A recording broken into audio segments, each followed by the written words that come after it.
Good evening, everyone. Happy Monday. It's your boy Kevin Thor. You have tuned in to the Wellness Architect Show. Today is Monday, December 30th, 2019, the last Monday of 2019. And we have an amazing show. We have the best person to bring in 2020 with us today. Yes, sir. So we're going to have a great show. It's going to be Black Girls Magic. I'm just going to sit back and let them do their thing. You gonna join in? I would join it, but Yes, he is. but I would let them do. They gonna do it. Before I throw it to Lotus, starting Wednesday is Veganary. So what that is the month of January. They're promoting a plant-based lifestyle for the first 31 days of the year, just to try to promote a healthier lifestyle to get you started. So hopefully, with the mindset of with 21 days being creating a habit, if we could go the whole 31 days, you might want to create that habit of just trying to maintain that plant-based lifestyle. I did the 21-day challenge, and I ended up doing the 28 days. So I think the 31 days should be no you're problem. trying to get in the groove of Yeah, things. got in the groove. Now, who of is things. that? Huh? Who is that? Who's gonna do it? Me? I have some. I put it out there on social media, so I have like a tribe of 10. Oh, that's good. Yeah, a tribe of 10. So I put them in my created a wellness architect group, and I sent the meal plan or like recipes from Veganary, and also some protein plant-based recipes as well. And then I'm gonna go try to find like some juicing recipes to also give them that. And then I also told them, based off of Dr. Furman, Eat to Live, to make sure they get their G bombs. So the G bombs, for people who don't know, it's going to be their greens, their beans and legumes, onions, mushrooms, berries, and seeds. Okay. So yeah, and then drink plenty of water. So that's the goal. So I'm gonna try to keep. I'm gonna have them. I'm gonna be their accountability partner. I'm gonna do along with them. Okay. And we're gonna make it happen for 2020. So this is a group. Yeah. If people want to join, Yeah. it's a Facebook group. Yeah. Okay. Yep.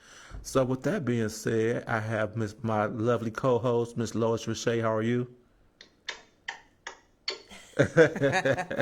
Just grateful to be here. How you doing, Kevin? It's always a pleasure to see you. And we have an awesome guest with us today. The E fell off, or The the A. A fell off. But Erica Conklin, for those of you that don't know, now you know. Now you know. Welcome. It's always good to see you. Yes. I'm excited to be here for the last Monday in this decade. Yeah. What an honor. Yeah. That we made it this far. We lost a lot of people this year. We did. And so Yes, that we is are so- so blessed to be here to inspire and to illuminate. I love it. Yes. So what's your inspirational word for today? Get your credit straight. Ah, right. Don't debate. Get your credit straight, because it's never too late. I know that we're moving out of 2019, and there may be some things that we left behind or may appear to be undone as we progress toward 2020. But I will say this to you. Whatever you have not gotten completed this year, leave it in this year and move forward anyway. Just make sure that you utilize 2020 to do what you set out to do and get it done. Don't debate, don't hesitate, get your credit straight. All right. I love it. You got some more advice for us? Yeah. Yes. So tonight we're going to be talking a bit about credit, some credit secrets, how to help your credit, especially for those of you that have student loans, that have accounts that you may have defaulted on, sometimes by your own fault, but oftentimes through no fault of your own. So we're going to be talking about some things like that. And then, of course, we're going to give you some information on how to get a hold of the different credit bureaus. We're going to tell you how many credit bureaus, how many there are, but the major ones, okay? So that you know, I'm going to put out the phone number so that you can contact them if you need to contact them by phone. But one of the best ways to contact them is by written letter, especially if you need to change something or if you're disputing something. And I'm going to give you a couple zesty tips tonight that's going to help you move into 2020 in the best possible way. So I want to say this: Credit Secrets and More, you ready for 2020? So we're going to talk about Credit Secrets and More, which is a book that I have, and the book was actually written by Scott and Allison Hilton. And I'm going to show you this book right now. And this is not an advertisement for you to purchase the book. You can buy the book. We'll have the link here for you later on. But the primary thing is get your credit straight. Now, a lot of times we have people that have co-signed for cars. I have. Have either of you ever co-signed for a car? No, ma'am. Okay. Well, I co-signed for a car and the person let the car go back. My mom co-signed for a car for a person years ago that was attending her church, and their child defaulted. Okay. And the thing is that sometimes we generate loans for people, or we co-sign for people, and sometimes it goes wrong. Sometimes it goes wrong because they're not responsible. Sometimes it goes wrong because we're not responsible. And sometimes it goes wrong because people lose their jobs, people get sick, they go into hospital, people have horrific things that happen in their family or even at their job. And it causes them not to keep up with payments for whatever reason. Guess what? You can still overcome. So I'm going to be talking primarily about credit tonight. And then Erica is also, she's got some fantastic stuff that she's going to be talking about. So I'm going to pass the ball to Erica for right now. Erica? Wow, I am excited and a little bit nervous because I know we can all use that information. And I know that some people are a little bit nervous about attacking that credit score and calling those 3 credit bureaus and even just looking at the credit score, because it's kind of like, does what you don't know really hurt you? You know what I mean? Yes, it does. Credit?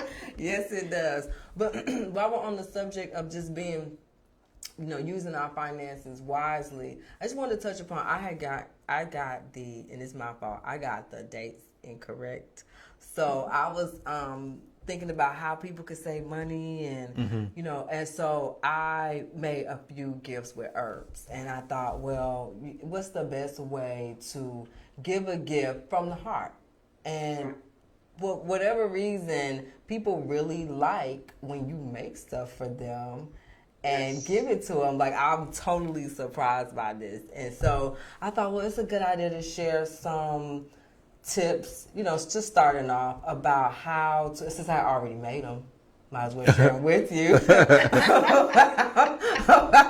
about just a few herbal gifts that I like to give to people, because it comes from the heart and people really appreciate and they hold on to it. Like, they don't let anybody else, like, no, this is something that somebody gave me that they took time to make and go out and just make that for specifically that person. So I have a few gifts. I like making potpourri, actually, and it's easy to make, and it's actually, I hate to say it, but for me it's kind of a lot of fun, and it's a stress relief, and the look on the people's faces, they're like, oh my God, you actually made that for me, So if you got a bouquet that you want to hold on to for Christmas, I know Valentine's is coming up, and I usually go to my favorite florist, and he will give me some, he'll sell me some bouquets that nobody has purchased, or I'll get, flowers that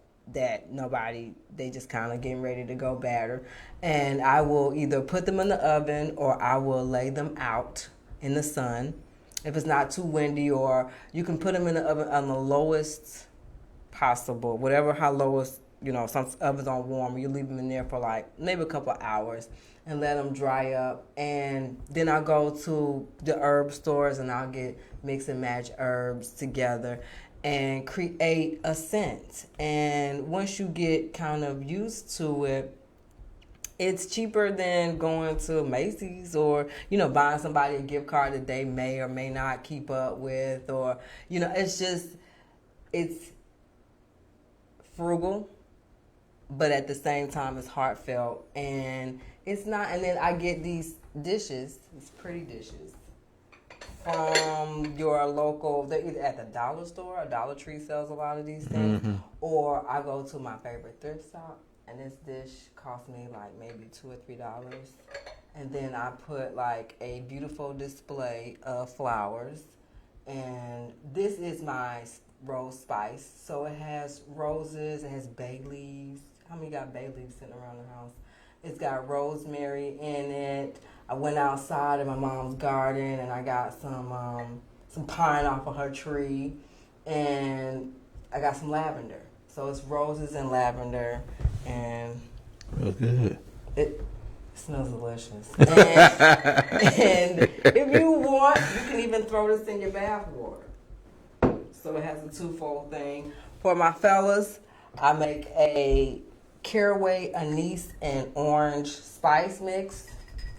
And this is a totally different smell. It anise almost smells a little bit like licorice.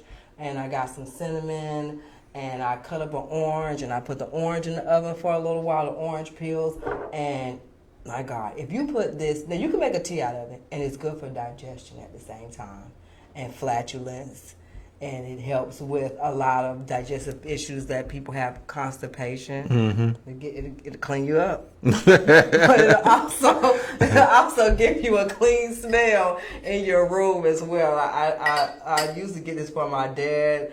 It's got some cardamom in there. And again, another dish I bought at my favorite thrift store for like $1 or $2. And you want to buy dishes with covers on them, because and I see a lot of people with just potpourri out. First of all, you're killing everybody in the room, because that stuff is strong.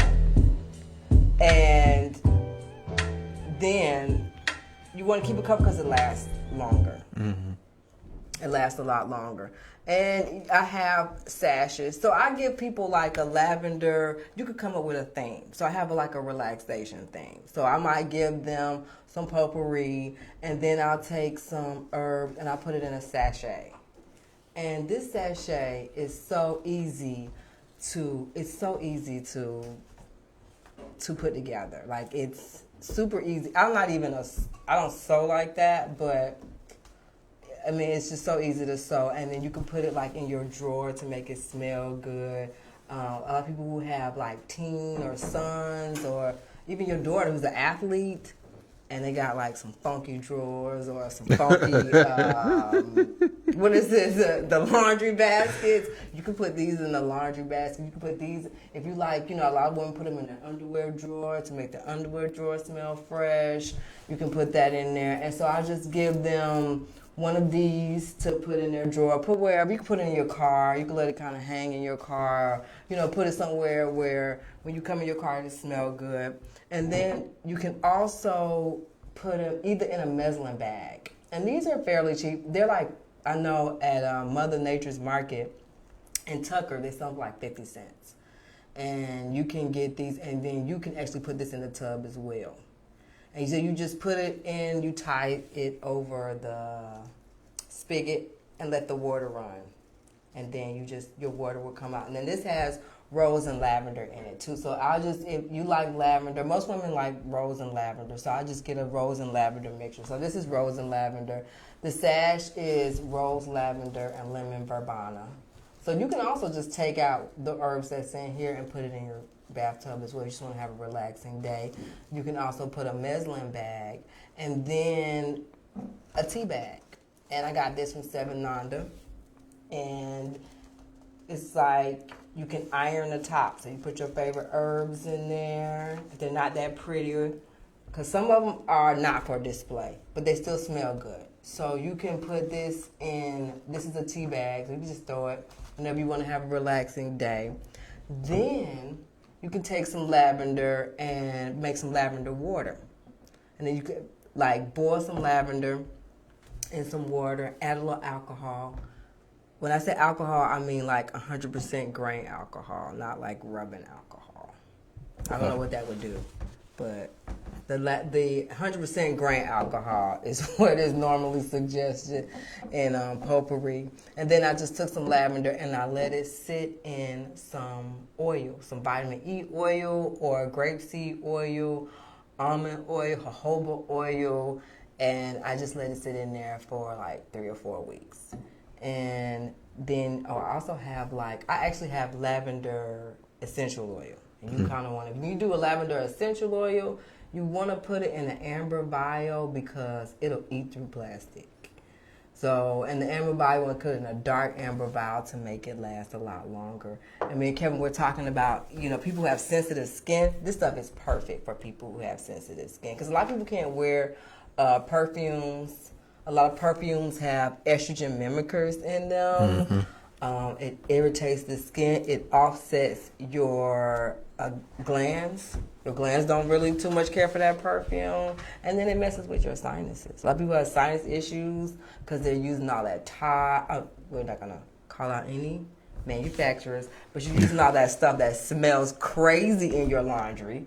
And, you wonder why your eczema is flaring up or your child the skin is just so sensitive. So this stuff is good for people who have. If you got a friend who has sensitive skin, you definitely they would love stuff like this because they're able to add it to their baths and feel fresh and rejuvenated. And this is definitely I like to get people a refresh. So I put it all in you buy a nice little basket. You put it all in a basket, and trust me, they're gonna love that gift. And they have so many options. So just some things to think about when you are a little tight on money. We all get there sometimes. When you're a little tight on money and you want to give somebody something special. Something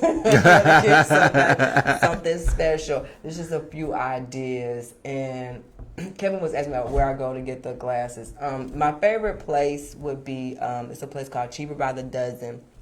And it's on Buford Highway and Jimmy Carter. And it's a guy who's owned, David. He actually has a charity where he donates a lot of things to impoverished places in Latin America. And so he's a really nice guy. And I mean, like I said, he has half off stuff all the time. He has sales on all the time.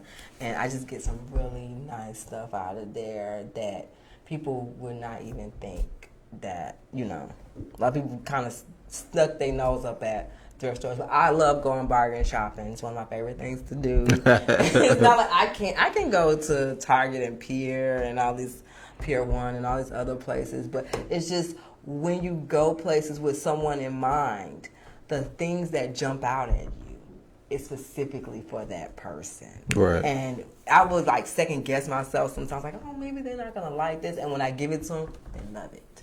They love it. And you can tell because then somebody else will be because you won't even say anything, and then somebody else come by, where did you find that from? You get that from so I'm did they tell you about that? They're like, yeah, girls, he love it. So I know for a fact that they love it because somebody else told me that they love it, not just them. So it's different things like that, and people say, oh my God, you made this. So I learned how to make the sash actually from how to make a sachet on needle pointers from YouTube. It's a 5-minute video, and that's how easy it is. And I can make 5 of these and give them out to my girlfriends, and I'm really surprised at the reaction and the response that I get. And it didn't cost you that much, and those are the things that really mean something to people. Anybody can just go to the store, but when people find out how much effort and time you put into their gift, it just really means something. It really means a lot.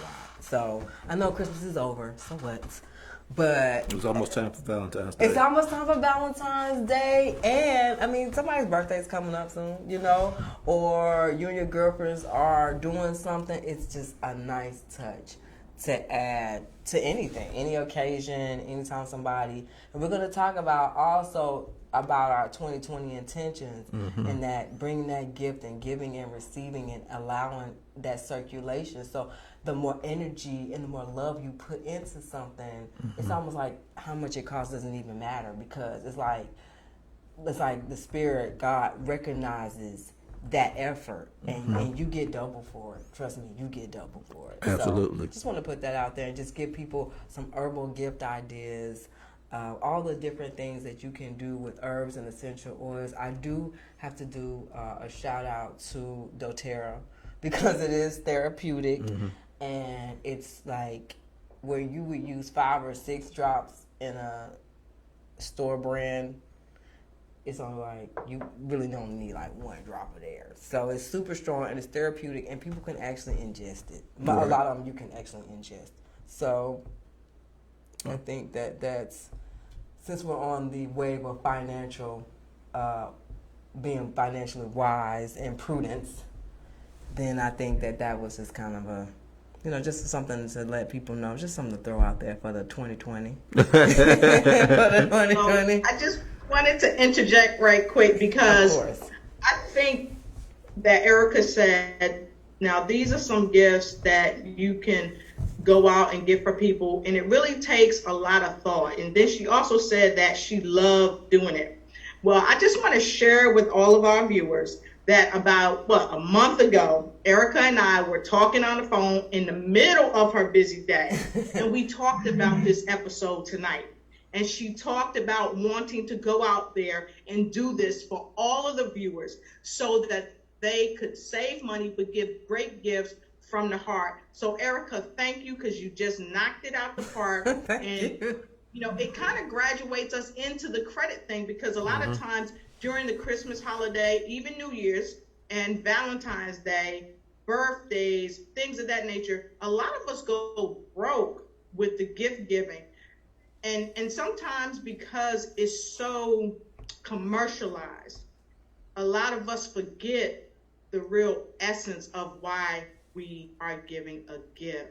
So Erica, thanks for sharing that with us. But can you also tell us some of what you were feeling when you were out there putting all this together for our viewers? Because it took time.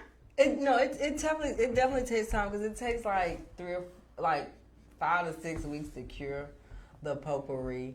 I love it. Like, I love going to health food stores. Like, I go places that kind of like give me energy. And when you step into a health food store, if you don't feel like, I feel refreshed, I feel relaxed, and I'm smelling the things. Oh, this will go nice together. And when you learn different scents, like before you buy an essential oil, I suggest going and smelling that herb, because it's a plant. So before you spend all this money buying this essential oil, go smell how the plant. Like, I was gonna buy, here anise, right? So the one thing that I love about essential oils is you can put them together and they'll create their own perfume. Like, I had on something that's like, that smells good. What is that? I'm like, it's ylang. You know what I mean? Like, this is ylang and lavender. So I really, as you can see from my excitement, that I love putting these scents together. And I have books that, potpourri books that I get from the library sale. This book cost me like 50 cents. There's a really famous book called, I didn't even know it was famous. I just got it because it was talking about potpourri, and it's called The Scented Room by Barbara Orbach. And she is like super famous for this. Like, people actually, and they give you all, like, this is where I got the lavender water. There's rose water. A lot of people know about rose water. Yes. That you can like spray on yourself, and then you can buy these actual jars from the health food store as well. You can buy the spray bottles from the health food store, or I think they sell them on Amazon too. And so you can make your own perfume. Like, I make my own perfumes, and I make my own scent too. And people are like, that smells good. What is that? And then it's like, it's something I created. Like, yeah, I know. can make it for you too. Because I have a friend that's all what you do. The potpourris. She makes her own laundry detergent. Everything. So yeah, it's like once you get into one thing, you see how much is really out there, and then you realize that there's a whole platform. Like, there's a whole audience of people that are really into this and really do this. And it is, for me, it's a lot of fun, and it's relaxing. Like, it's strange because I don't even like wouldn't even think of myself as like a homemaker, so to speak. But when I got into this, it's like you put on some music and you put this stuff together, and it just becomes fun. But at the same time, like I really love it when I go back to the florist, I'll give him a sample of what I created from the flowers that he had, or when I pick out these things out of my mother's garden, or when I pick out, she has a eucalyptus tree, and I get that eucalyptus, and I mean, it just means even that much more, like the rosemary comes out of the garden, the thyme comes out of the garden, and things of this nature. So it really is like, it's something like when you actually take that rose and you say,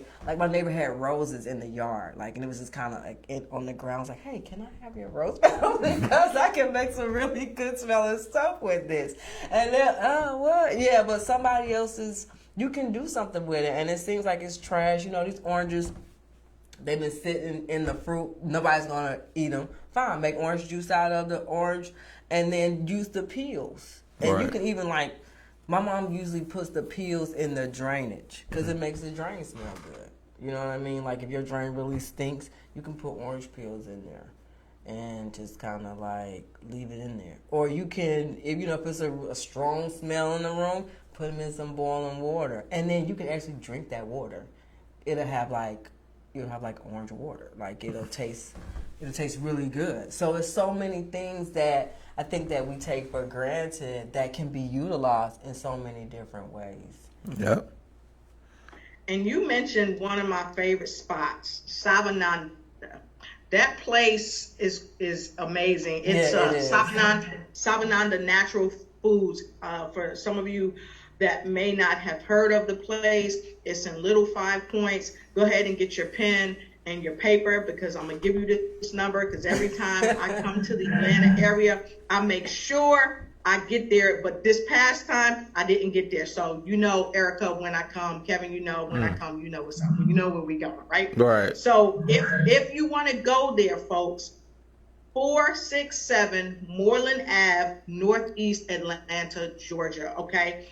They have a little bit of everything. You can call them up on the phone or what have you, and you can ask them for something specific if you need it. Their number is 404-681-2831. Now, I'm not telling you go there, buy, or whatever. I'm not saying that, but I'm just telling you what I do and where I go and the number to call. So again, it's 404-681-2831, and I'm telling you, you will not be disappointed. See, this is how I know someone who has really shopped for the good stuff, because that's where they go. And like you said, Erica, when I go in there, I'm like you. I'm like, oh. Yeah. It's so much. And thing about it is it's a co-op, so it's neighborhood supported, and they support the neighborhood. And we got to start supporting our neighborhood stores, because there was a wonderful store called Rainbow Natural Foods. Mm-hmm. And with all this gentrification going on, we're losing these stores. And they're so important to the neighborhood. Like, where else are you going to find local grown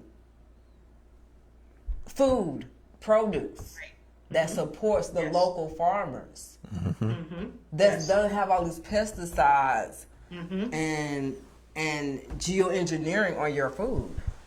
Yep. So these things are almost important for not only for the health of the community, like they're concerned about your health, like they are personable. Like you go to some of these groceries, you can't find these people to help. They don't know where stuff is. They're not trying to really help. They don't care. But when you go to places like right,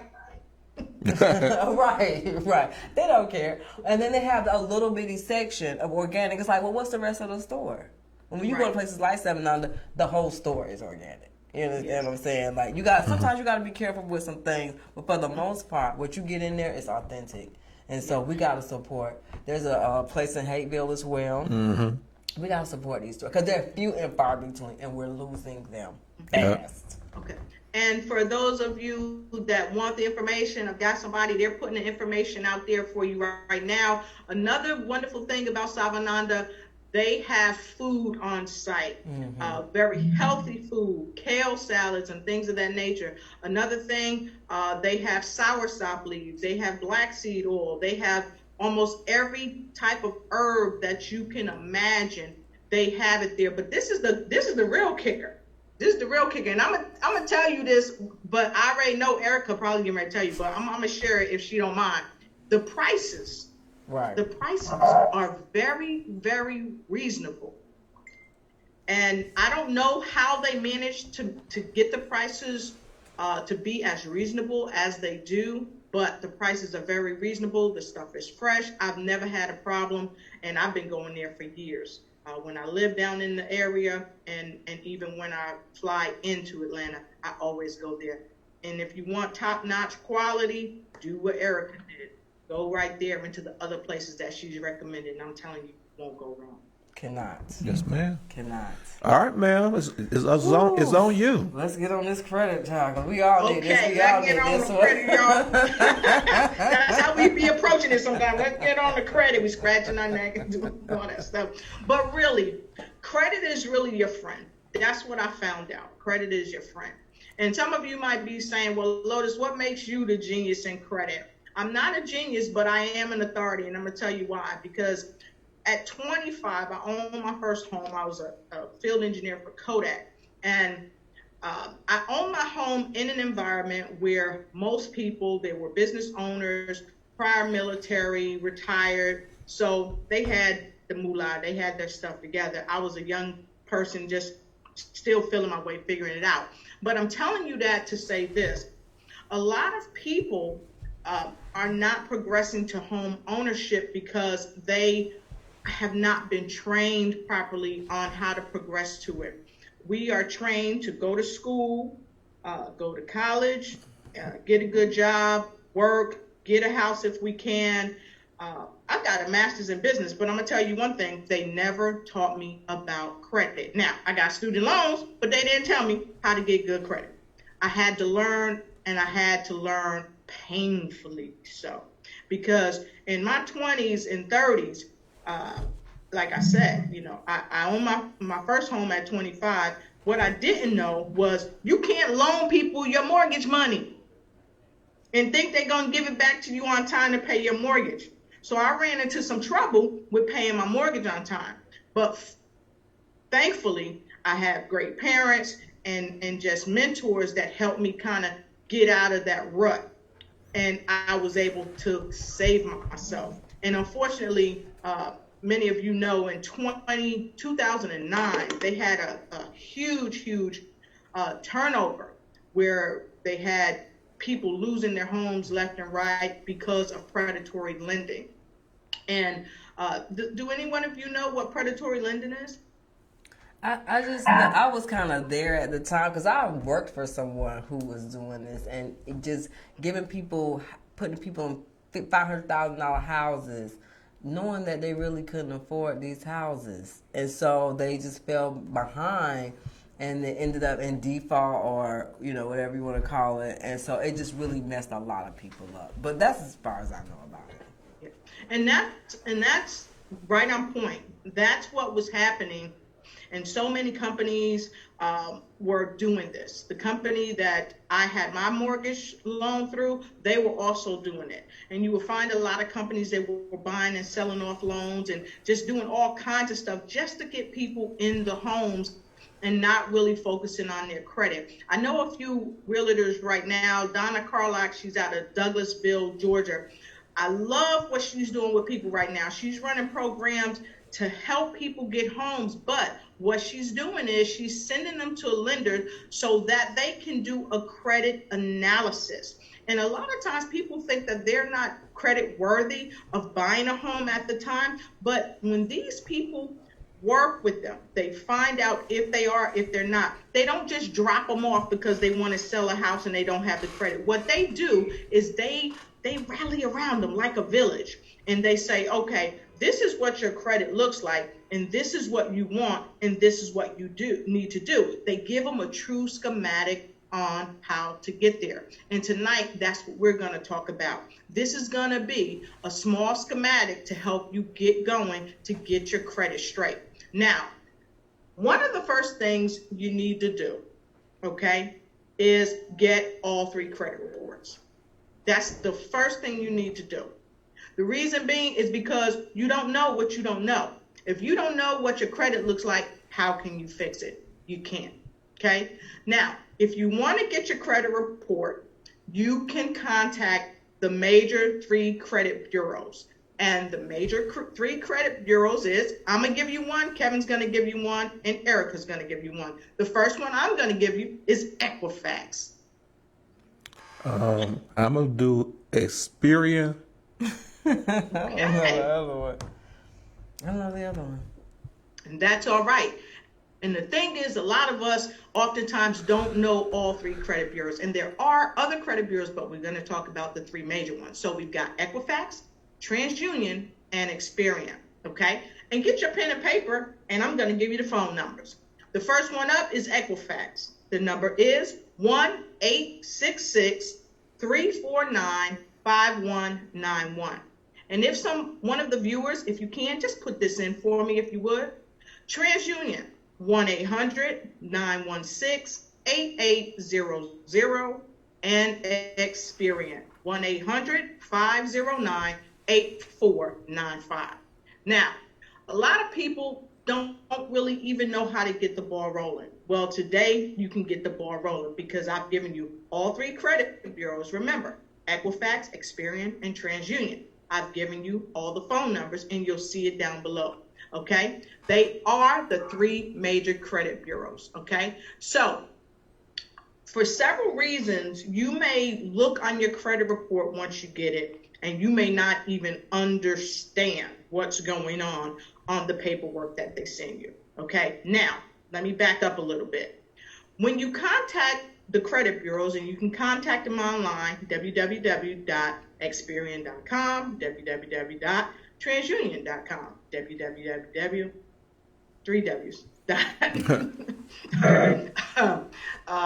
Equifax.com. Okay, so when you contact them online, you can actually get your credit report online, and you are able to get all 3 credit reports once a year totally free of charge.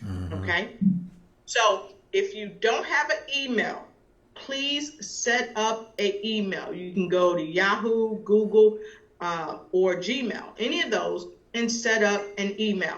Because what's going to happen is when you go online, they're going to ask you for your email address, and you can have them send it directly to your email. Okay? And Lotus, could they go Yes, to sir. Credit report. annualcreditreport.com? Yes, Something they like can that. go to annualcreditreport.com. Exactly. And they can get it for free. That's correct. Can you Okay. tell us why So it's once you important go to there- do? Why is it important to do all 3? Okay, and we were going to get to that, but I'm happy you brought that up already. The reason why you want to get all 3 is because there may be contrasting information. And the reason being is because each credit report may report differently, okay? And some of your creditors may not report to all 3 credit bureaus. That's why when you're building credit, you want to ask, are you reporting to all 3 credit bureaus? And their answer should be yes. If it's not, you need to ask why, okay?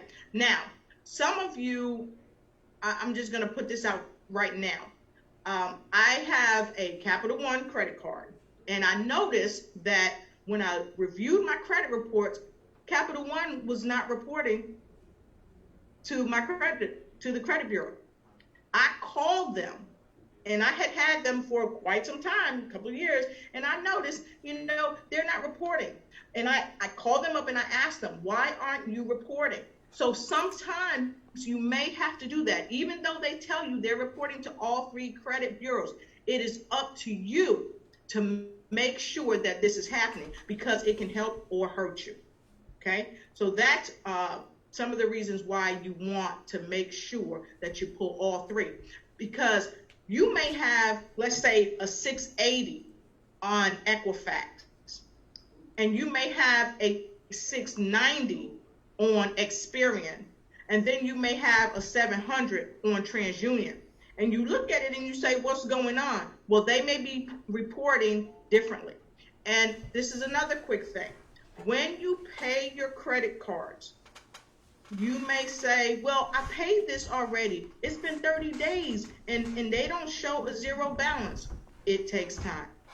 It may take 30 days. It may take 60 days. And I know you might say, well, that's a long time. Yes, it is. But it takes time to build good credit. So just make sure that you're on top of your credit. So I'm going to move down. I've got the addresses for you too, and I'm going to give you that on a later date, on a later time, later in the show. So I want to talk about FICO score, what a FICO score is. FICO scores are scores that are approximately used by 90% of lenders. And they use them to determine your credit worthiness. And a lot of times people can say, well, Lotus, I don't understand why my credit score for TransUnion is showing a 680 and Experian is showing a 700 and Equifax is showing something different. Which one of these is my true credit score? You're looking for your median score, okay? The median score is derived this way. They take the highest and the lowest credit score and they push them out. And they use the middle credit score, okay? Mm-hmm. So when you look at your credit score, you're gonna see credit scores 8, credit scores 2, and those credit scores are used for different forms of credit.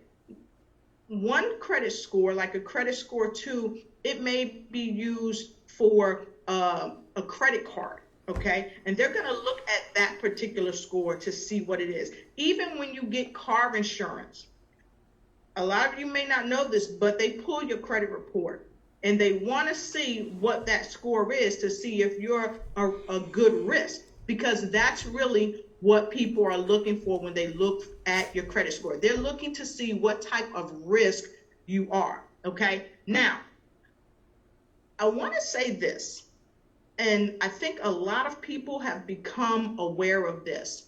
If you have credit cards with certain companies like American Express or Bank of America, and even Discover Card, Capital One, Premier Bank, places like that, you can get your credit score each month from them. This is something that a lot of these companies have amped up, and they say they offer this as a perk for being a customer of theirs. So when you check your balances and what you owe, and you can do this online. You can use it from your phone. You can download an app. If you have a Discover Card or American Express or what have you, you can download the app and you can check your credit score just like that of what they have. Now, be mindful that this may not show you all 3 credit bureaus. And in fact, typically they don't.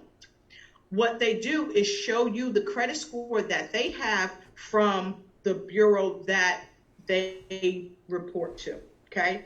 So you may have a card from American Express, let's say. They may deal with Experian. And Experian, many of you know that Experian typically is the last one to go up, is the hardest one to move. At least that's been my experience and the experiences of many other people I've spoken to. So you might get an Experian score from them, which is diversely different from your TransUnion, but don't worry about that. The primary thing is to make sure you get all 3 credit scores and stay under 30% utilization. And I'm going to explain that to you shortly. Now, one good thing I want to talk to you about is the Discover Card. I don't know if you guys have the Discover Card, but what I found out about the Discover Card is whether you have an account with them or not, you can get your credit score. And I'm going to tell you how.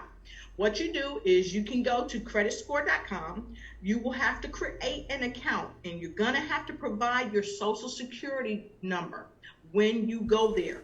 But once you establish that, you can go right to Discover and get your credit score. Okay? So let me tell you guys about a couple of different credit reporting places where you can get your credit scores for free or at a minimal cost. Credit Sesame, you can go there. You can go to Credit Karma. Now, a lot of people are aware of Credit Karma. How about you guys? Do you guys aware of Credit Karma? Yes, Yeah, ma'am. they advertise enough. Yes, they do. Either one of you use Credit Karma? I have not. No. No. Okay. Well, I have used Credit Karma. That's not my preference, and I really don't like to use Credit Karma. Nothing against Credit Karma. You guys can use it if you choose, but I prefer to get them from the actual 3 credit bureaus because I think their numbers are more reliable. What I've learned over time from personal experience as well as experiences conveyed to me from other people is that oftentimes Credit Karma may be as much as 100 points off. So you might look at Credit Karma and you think that you going in and you got a 650 credit score, and they say, wait a minute, no, your credit score is 600, but you're trying to get a car or an apartment and you have to have a 620 to even qualify for the apartment or for the car, okay? And now that 620 score, now it might get you a car, but remember, the lower your credit score, the higher the interest rate. Okay, and we'll talk about that later. Another thing with Credit Karma that is a plus though, Credit Karma will tell you who the information is for. So it has information on the website that conveys information from TransUnion and Equifax, all 3 credit bureaus. It has information on what your score is and the things that are on your credit report. It also will tell you what's hurting your credit report, and it'll give you some suggestions of credit cards that you may qualify for and what the average approval rate is. It may say, you might qualify for this. You've got a poor chance, or you've got a great chance, or what have you, and it will also make recommendations to help you overcome some struggles with some credit challenges that you may be having. It also provides you with suggestions to enhance your score, okay? It might say you need to get a secured credit card. And for some people, and I've been there too, for some people, you have to get a secured credit card. Now, some of you that are listening, and thank you for listening, you may not have a credit card. And in this day and age, most people need a credit card. And sometimes people will not apply for a credit card because they've had a bad history in the past. And even though they've changed themselves around, they still won't do it. Right. I know personally because I had a family member like that. How about you guys? Yep. Yeah, I was like that for a long time, and then I just had to let it go. Me too. Just being afraid of, She froze. Okay, you can hear, viewers, we have all had challenges with credit. So therefore, okay, we know what we're talking about. We've been there and we've overcome, and some of us may still be overcoming, and that's okay. Student loans, a big one. I have student loans, so no worries. The name of the game is don't let shame paralyze you into doing nothing. So let's get back to Credit Karma. Credit Karma not only provides you information on, as far as recommending a credit card, like a secured card, and it helps you to understand what your chances are, if it's fair, good, or great, or what have you. Now, oftentimes, if you apply for one of those cards, based on what Credit Karma says, 9 times out of 10, from personal experience, you will get it. If it says that your chances are fair or great, you usually can get the card. Now, with that being said, the interest rate may be very high. It may be 29%, it may be 30%, it may be 27%, or what have you. And sometimes people that are in a situation where they just have to establish credit, they have to get those type of credit cards at that time. But this is the key.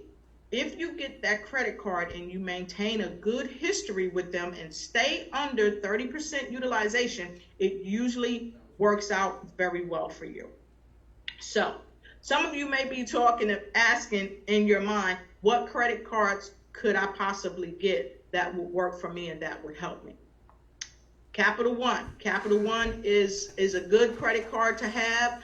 I got a Capital One card many, many years ago when I was reestablishing myself. Like I've told you, I've had student loans. I still have student loans. I've had mortgages, and I've defaulted on my mortgage. And when I was reestablishing myself, I had to get a secure credit card. Premier One credit card. They will work with you. Now, they may offer you a low credit card amount starting off, level of credit starting off, but if you get the card and you pay on, I say pay ahead of time, okay? But you got to remember, don't pay too far ahead of time, because this has happened to me. I paid 10 days or more ahead of time, and then when I paid, they were looking for another payment, and I was like, what's going on? I already paid for the month. And they was like, you paid before the window, so that went on last month, not the one that you're currently being billed for. So just so that you know that. Can we grab the wallet? Thank you. So the other thing is that you can get First Premier, you can get a Credit One, you can get a Capital One, and if you belong to a credit union, I highly recommend get a credit card from a credit union, because what typically happens, Navy Federal, they're magnificent. If you can get an established bank account, checking account, savings account with Navy Federal, PenFed, something like that, they will be happy to help you out. And you just got to maintain that account. If you can maintain that account, what will happen is, if it's a secured card, over time, they will turn that into a regular credit card. And what happens is, when they turn that into a regular credit card, okay, I'm going to show you this. I'm going to show you this right here. Okay, that's what one of the Navy Federal credit cards look like. Okay, and I'm covering up my name and my numbers. Okay, just don't catch no feelings, but okay. If you thank you. If you do that, Navy Federal will help you establish credit over time. And then if you get into a situation where you're starting your own business or you need a home loan, you can apply for a home loan. And 9 times out of 10, if you've had good credit history with Navy Federal, you will get the loan. 9 times out of 10, I've seen it from a personal note. I had a family member, their credit was a little less than perfect, mid 500s. They actually had to live in a hotel for a few months because the home that they wanted, they couldn't get into, and they moved to another state. And when they got there, things didn't appear as they thought they would. Now, let me tell you how that happened. They had a credit card with I want to say City One Bank or Citibank. Mm-hmm. And they were late on a payment, and it went maybe for 30 days or more. And it might have been their first or second one. Now, Citibank don't play. So what they did, they pulled their credit back from them. So what that did, their utilization availability went down. It dropped them into a lower Beacon score. Beacon score is your credit score. And so when they got to their destination and they applied, they couldn't get the house that they wanted to get. And when we talked about it, I was so inundated with some other stuff. I wasn't even thinking. And then one day it dawned on me. I called, I said, listen, I know what to do to help you. I said, give me all of your credit cards. I need to know all of the available credit, all of the balances on each card, and when your report date is. Okay? Now, many of you may be saying in your mind, what is the report date? The report date is the date that the company that you have established credit with reports it to the credit bureaus. Okay? Now, this is the trick that some of you may not know, and I had to learn this personally. I would continually call my creditors and say, okay, what is my report date? One person might say, well, your report date is the 22nd. And I said, okay. So I would always make sure I would pay it before the 22nd. But then when I would call again, someone educated me and said, the report date is the 22nd. However, we may not report it to the 24th or the 25th. Okay, so while you're waiting to see that report go to the credit bureau, it may not have made it yet because they may not have sent it yet. But what you have to do is make sure you're under the 30% utilization if they're telling you your report date is the 22nd. Does that make sense? So 30% utilization is if I have a balance of $1,000, I don't go over a 30% of the $1,000. Right, right, exactly right. So let's say if you have a card for, let's say 1,500. I'll take a card 1,500. Okay, so 1,500, you multiply that by 0.30. Okay, so you should not go over. Okay, and see, I know this by heart, but I'm showing you. You should not go over $450. And that's for people that want to be in the 600 range credit scores, okay? Utilization is 30%. You want to be under 30% of what the maximum allowable credit is, okay? Can you say that with me? You have to be under 30% of the maximum allowable credit. Okay? So that'll get you somewhere in the 700 club. And the 700 club is, around 700. But that's contingent upon how you pay your bills and if you have student loans or not and things like that. Because a lot of people with student loans, they struggle to get to the 700 club if their loans are not paid. Because student loans are some of the loans, and federal loans, they hit you the hardest. They can drop your scores like 30, 40, 50 points. So if you have student loans, you need to pay them loans off or at least make them current, or you can place them in deferment if you've hit a rough patch, if you've been laid off or what have you. Now, this is the thing about deferment. If you're behind on your student loan and you want to go into deferment, from personal experience, you need to pay and get caught up in order to go into deferment. Now, some things may have changed since I had to put stuff in deferment, but that's what I was told. You need to just pay this, get this caught up, and then we can put you in deferment.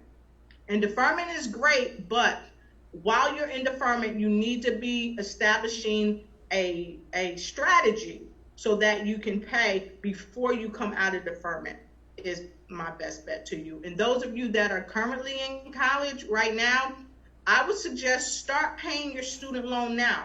Even if it's $20 a week, I'm telling you, that $20 will make a huge difference over time, especially if you got 3 or 4 years to go.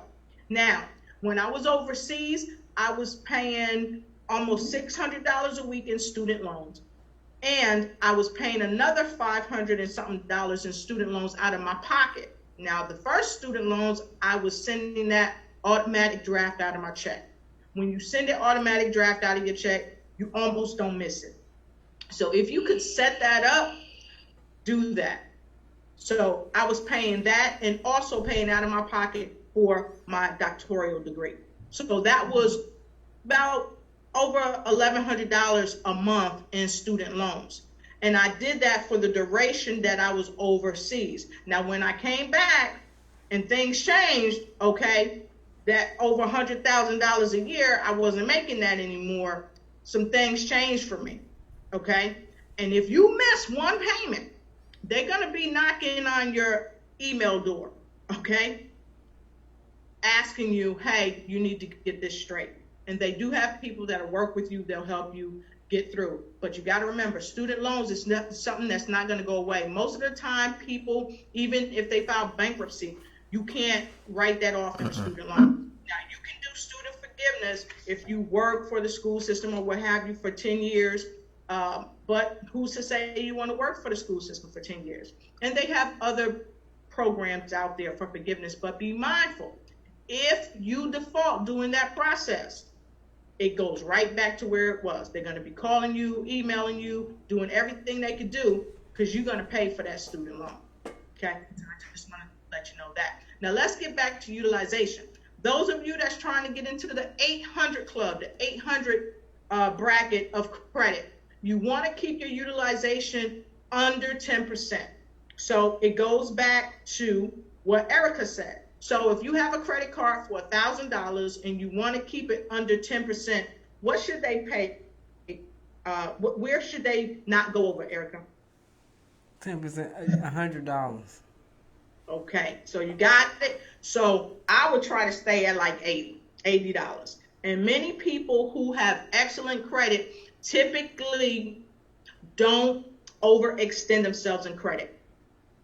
Okay, Mama Nelson in Augusta, Georgia, she taught me some phenomenal things. That lady, let me just tell you, she pays her bills ahead of time. When the bill come in the mail, okay, she take that bill, she write it out, her check, because she does the check thing, and she put it in the mail, and she pay that bill. Now, the bill may not be due till next month, but she pays that bill. And I can't share with you what her credit score is, but let me let you know. It's high. She could go any car lot she want, walk off with any car she want. I've seen her do it, not just one car, 2 cars at one time. And that's what good credit will get you, okay? And a lot of people of color oftentimes think that people of color have bad credit. That's not so. I know a lot of people of color, my nephews, I talked to them a month ago. I said, what is your credit score? And he told me. Very proud of him. Credit is something you have to work at. It's a numbers game. And if you don't have the money to pay off your debt, pool with your family members. That's what I did. I said, okay, this is what your credit look like. This is what you owe. I tell you what, I'm going to give you $1,500. Pay your Amex down and this down, okay? And then what we did after that was paid, after the report day, we rolled that money back over to me. How you do it? Go in the bank with your credit card and get that money. And then I paid on mine, okay? And then we did that back and forth for a little while. And then maybe in 45 days, if that, their credit score was at the mid 600s. And then maybe another, I don't know, month, 2 months, they were about 736.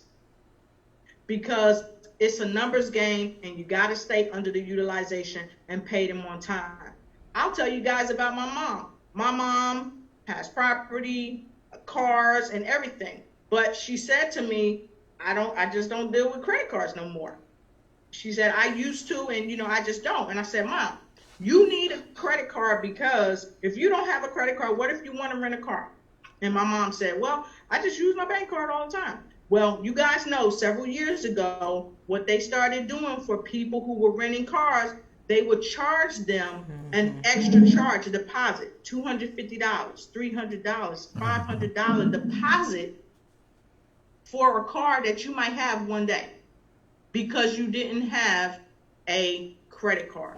So I said to her, I said, Mom, you need a credit card. Why don't you apply for the Capital One card? So she reluctantly applied for it. I sat down, pulled up her laptop, and I applied for the credit card online. She got the credit card like that. My mother hadn't had credit cards in I don't know how long, but she had what I would think was fair credit because she had new cars and all that. But her home was paid for and all that. She had a decent income. But the long and short is, if you don't have like revolving credits and things of that nature that's consistently going, it's almost as bad as you not having no credit. So she got the credit card. I said, Mom, I explained the utilization thing to her and all that, and we tracked her. In less than 45 days, they upped her on that credit card, I want to say over $2,000. And it's all because she was disciplined. And I say it's a numbers game, but really what it is discipline. You have to be disciplined, and you have to use strategies that's going to help you get to where you want to go. So that brings up this point. But before I bring up this point, let me ask, Erica, Kevin, do you have any questions? Or something that you might want to share? I don't. Check to see if I have some questions.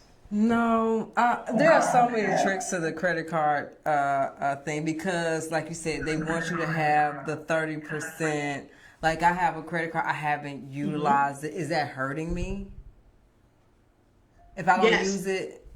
Yes. So I have you, and you can never get rid of it, right? Like once you open a credit line, it's always open for the duration. Don't get rid of it, because if you get rid of it, it's going to be a problem, especially if you have history on that card and your history has been good history. Okay, I'm going to cover this card up, and I'm going to show you this because this happened to me. I was in Wichita, Kansas a couple of days ago and wanted to make a purchase, right? But I had not used this card, okay? When I put the card in the slot, it was declined. I called the company and I said, I'm here at a place and I'm making a purchase, and the purchase was like $600, okay? So, and I knew I was good. But what I didn't realize was that the company had turned this card off because I hadn't used it. And I had recently been issued this card a few months ago and had never used it. When I got back home, I found a letter in my mailbox saying that they had shut the card off. But while I was in the store, of course, I called the company, okay? And I told them, hey, I'm about to make a purchase, blah, blah, blah. No problem, Miss Roche. We'll take care of it for you. We turned the card off because you hadn't used it. So what happened with this is that if you have a card, okay, I have $25,000 on this card, right? I'm not saying I do, I'm just using that. $25,000 on this card. So that pushes my ability to use more credit, okay? And it's a balancing act with the credit ratio, the 30%, the 10%, okay? But if I lose the $25,000 of credit that I'm allotted on this card, what happens? Oftentimes it's going to bring your credit score down. So if you have a card that you're not using, use it. Even if you set up automated payment, okay? I have a property somewhere, and they have this water thing going on in that state. So the $6 something they charge me a month, guess where it's going? Automatic on this card. Because if you don't use it, you'll lose it. It's just like anything. So that was a great question, Erica. And a lot of people don't know it. Because like me, when I don't have no balances, I feel good. I'm on cloud 9. You know, I'd be like, no, I don't want to charge nothing. I don't want to charge nothing. But you gotta charge something. So we could go on all day with credit. Yes. And she did an amazing job. But we got but 20 minutes left. Now I want y'all to do the 2020 intentions. You know, we can't go into the new year without doing our intentions. So EC, let's go. Man, I was so wrapped up in the credit score. I was like, okay, what is next?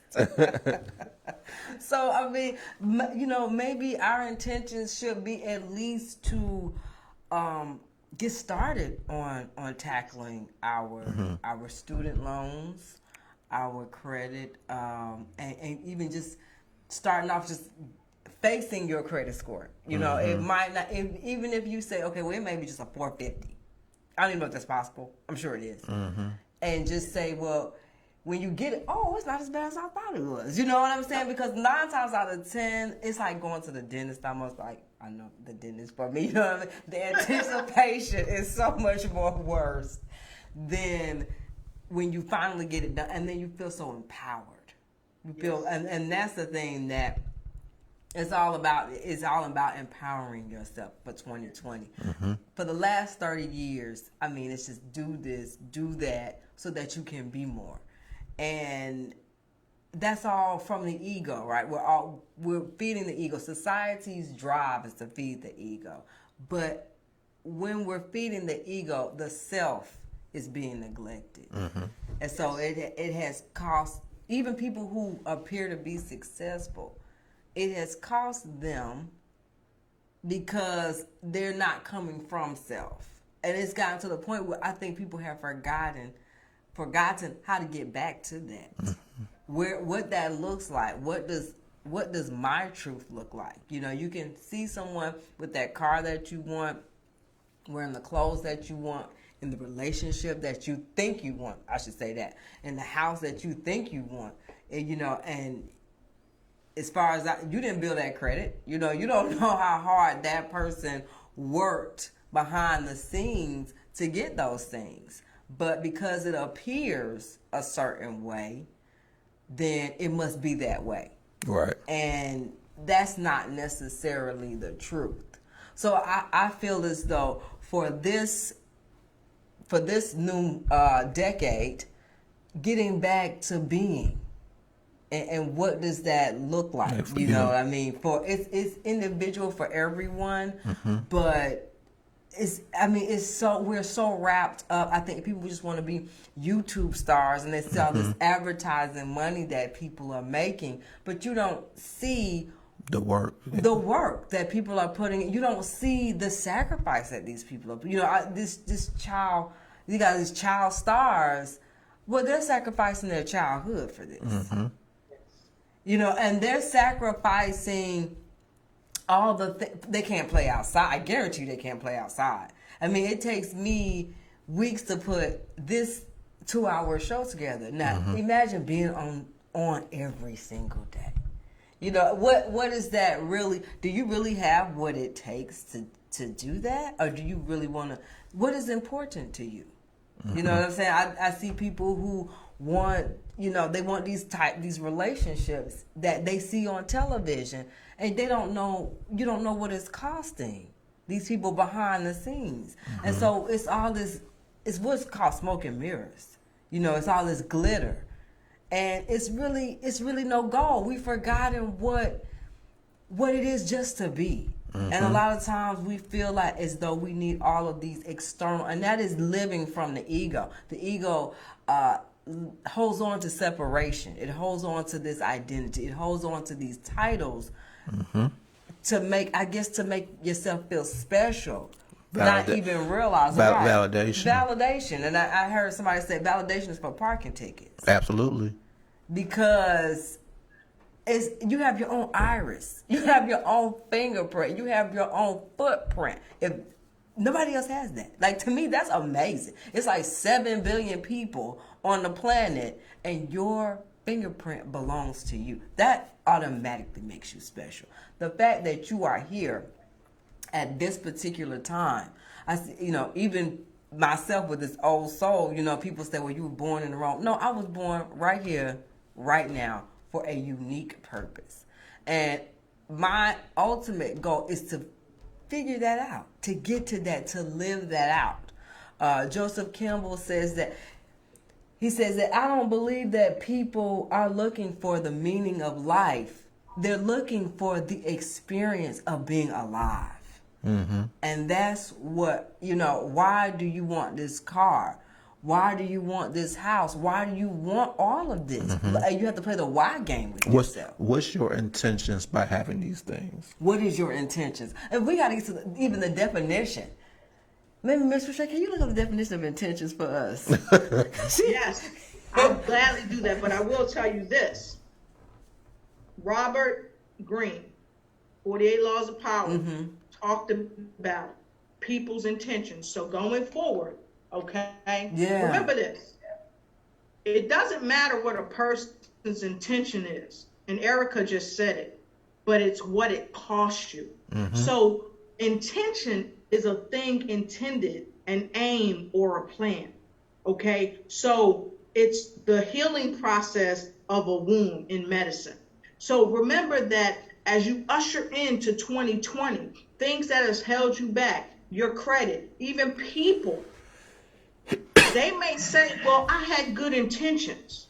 But the question you should ask yourself is, what has your intentions cost me? Right. So what is your intentions in 2020? What is your intentions in credit. Now, we covered some things about credit. We couldn't cover everything because we had a lot. Erica gave you guys a lot of great, smell good, wonderful things that'll keep more money in your pocket and less money on the shelf, okay? But it took time to do that. So just remember, we covered a lot of stuff with credit. We didn't get to talk about authorized credit users, okay? And we'll talk about that at a later date. But if you can become an authorized user on someone's credit that trusts you enough, I would suggest if you're trying to build credit, ask someone that you trust, that you know that pays their bills, that has a history of paying their bills on time, and that would extend that opportunity to you so you can move forward in 2020 and get your credit straight and not debate. But I would highly suggest don't take a credit card if you know you're still having credit challenges. Just allow them to put you on as an authorized user. And all the history that they have on their account, that history will become yours. Their good credit, you will kind of ride their coattail until you can stand on your own 2 feet. Wow. All right. Wow. And that's about, do you really intend on paying your stuff on time? If you know that you don't, then that's what you said. You got to ride that coattail. Right. Yeah. Don't take a credit card, and also be mindful. This has to be a systematic way of getting you to where you want to be. Now, don't use this person and just think you're going to ride all their credit. You got to do the work, because when you do the work, you will start to reap the benefits. And you got to remember too, if they should pass away or something happens and something befalls them and they can't pay, that will affect you now. Okay? So you got to remember, it's a balancing act. But while they're helping you to help yourself, go ahead and establish some primary accounts. And a primary account is an account that you create under your name. And you can get a primary account from My Jewelers and a myriad of other places. And maybe in one of our future broadcasts, I'll share more of that with you, more about authorized users and a plethora of other things. But while I'm here, before we let you guys go, Credit Secrets. This is a phenomenal book. Yes, I am an affiliate. Yes, I get a kickback. But guess what? I don't need your money. You know why? Because I got friends like Erica and Kevin. So anyway, but I encourage you guys to get this book. I'm the last I'm like the scam sniffer. And this is not a scam. If you get this book, okay, and you become an affiliate, the book is $39. They give you $30 when you sell a book. And now, for those of you that don't want nobody to know your business, when you take the code and you order the book, whoever you ordering the book from, they don't know that you even have the book. But this book will help educate you. It'll tell you about why it's critical to get all 3 credit reports, just like I told you, but also it's going to give you a secret about why it's important to update your current address. And that's all I'm going to tell you for now. And if you want to know more, I'll put some stuff down below on my page, and I'll send some stuff to Kevin, and we'll get it logged for you so you can find out how to get this book and educate yourself. Because it's not enough for me to tell you, or Erica or Kevin to tell you. You need to have your own knowledge, because knowledge in action is true power. Absolutely. EC? Action. That's knowledge in action is true power. That says a whole lot. I mean, it just man, and it takes a lot of discipline. What I'm talking about, setting those intentions, getting your credit together, getting your finance, it takes intentions, and it takes discipline, and it definitely takes consistent action. And those are some words that come across a little scary. Consistency is definitely scary for some people. Disciplining yourself is scary for some people, and sacrificing. But all of these things lead to empowerment.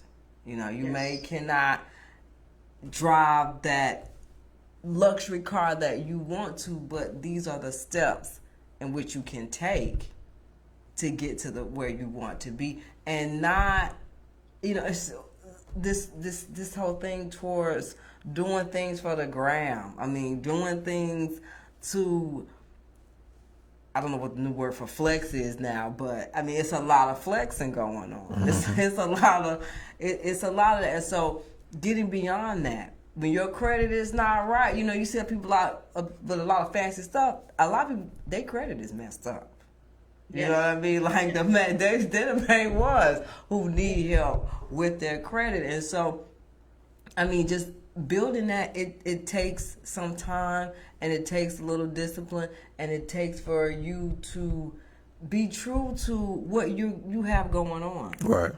If you don't have that, you don't have to do that.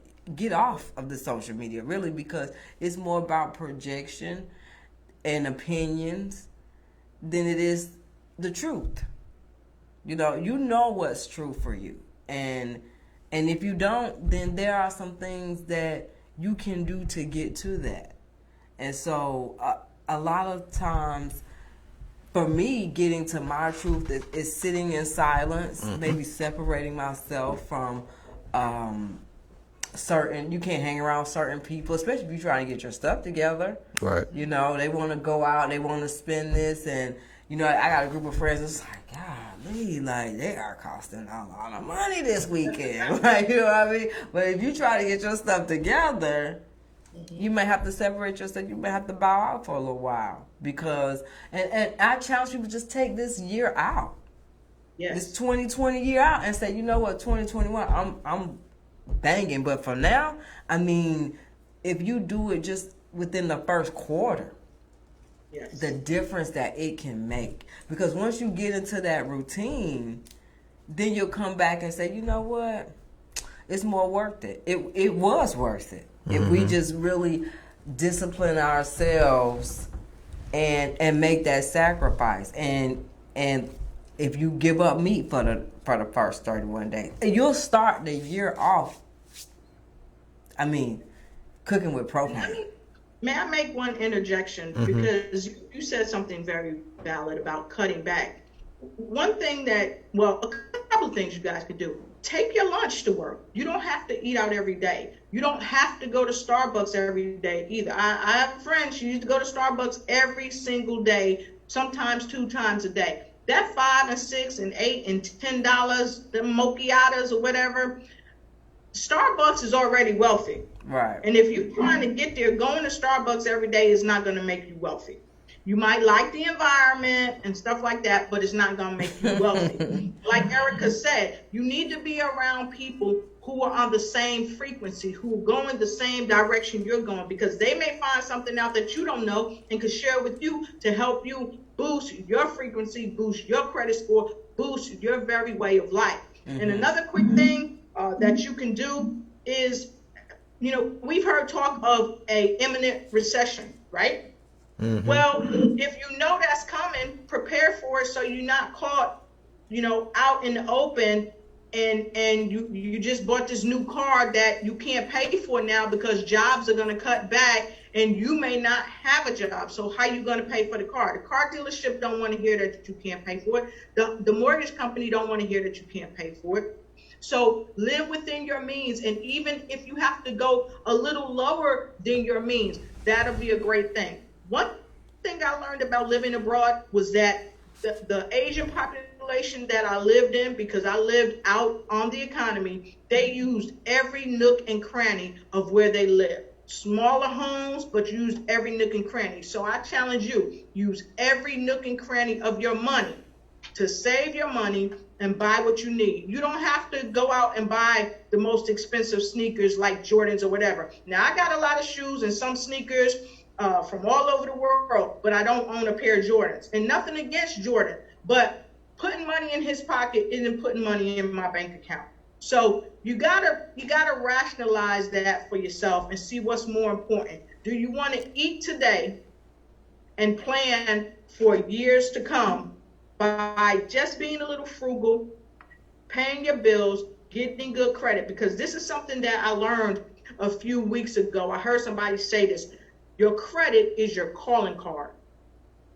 And I think Erica talked about gentrification. Mm-hmm. Gentrification It's happening in a lot of areas where it's predominantly people of color.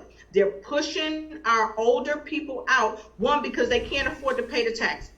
A lot of them don't have the money saved because they've been helping their children that need their help or who've been in and out of trouble, and they didn't focus on building credit. Now, even their children, when they're about to lose the house, the children can't help. Why? Because we have not been taught how to utilize credit effectively. But those are days gone. So I challenge all of you, use that time to learn about your credit, get the book, educate yourself. Someone once said, if you want to hide something from a person of color, put it in a book. And when I first heard it, I was like, wow, that's very insulting. But all they were saying was, a lot of times we don't read. And we have to read to educate ourselves on how to play the chess game. Right. And that's what it is. A chess game. AC. Let's take us out with a poem. Oh, the poem. Well, the poem is just really about, it's about being true to yourself. It's a poem by Uriah, the mountain dreamer. And it doesn't interest me what you do for a living. I want to know what you ache for, and if you dare to dream of meeting your heart's longing. It doesn't interest me how old you are. I want to know if you will risk looking like a fool for your love, for your dream, for the adventure of being alive. It doesn't interest me what planets are squaring your moon. I want to know if you have touched the center of your sorrow, if you have been opened by life's betrayals, or have become shriveled and closed from fear of further pain. I want to know if you can sit with pain, mine or your own, without moving to hide it, or to fade it, or to fix it. I want to know if you can be with your joy, mine or your own. It doesn't interest me if the story you are telling me is true. I want to know if you can disappoint another by being true to yourself. If you can bear the accusation of betrayal and not betray your own soul. If you can be faithless yet trustworthy. I want to know if you can live with failure, yours and mine, and still stand at the edge of a lake and shout to the silver of the moon, yes. It doesn't interest me to know where you live, or how much money you have. I want to know if you can get up after a night of grief and despair, weary and bruised to the bone, and do what is needed to be done to feed the children. It doesn't interest me where or what or with whom you have studied. I want to know what sustains you from inside when all else fails. I want to know if you can be alone with yourself and if you truly like the company you keep in the empty moments. And that is called The Invitation by Uriah, the mountain dreamer. Thank you so much for that great poem. I just want to take that into 2020. Absolutely. Thank you, Lotus, for all the great information you gave us today on credit repair. It's a lot. We're going to probably have to reconvene with that in 2020, first quarter. So we keep on giving that information and make this a year-long process of helping people become financially well. Yeah. Financially well in 2020. Erica, tell everybody how they can follow you and find you on social media. Well, I don't like followers. I don't want no followers. Let us learn together. Let us join together on this journey since we are here, and we can encourage each other and inspire each other to live out our dreams each day and to get our stuff together. You know, get our credit. That definitely needs to be.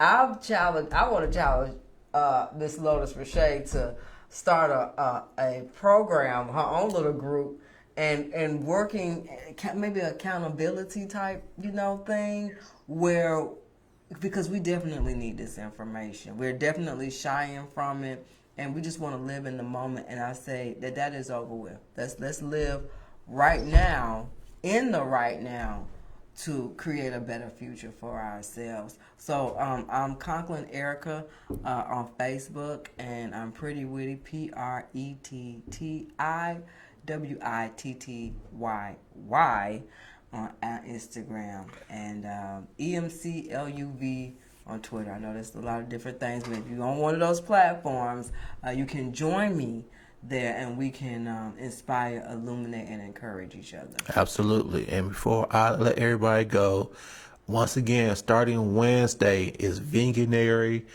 So those you guys who want to do it, join with me. Hit me up on Facebook or Instagram, and I will put you in the group. It's going to be 31 days of plant-based living. I will be there to help encourage you, motivate you, so we could create a healthier version of you for the first month of the new year. Those who saw the show last week, so we had two great people on the show, one who did the juices and one who was the personal trainer. So he inspired me to want to do a collaborative class, and I put forth the action to try to get that together. So we do have a space to do the class. We just got to figure out the date. So we will be doing a class in January of 2020. It's going to be cardio hits. So it's going to be 30 minutes of spin and 30 minutes of hit training. Yes. So as I get the dates, I will let you all know. So you come out, if you're in the ATL, come out and join us and start a great year.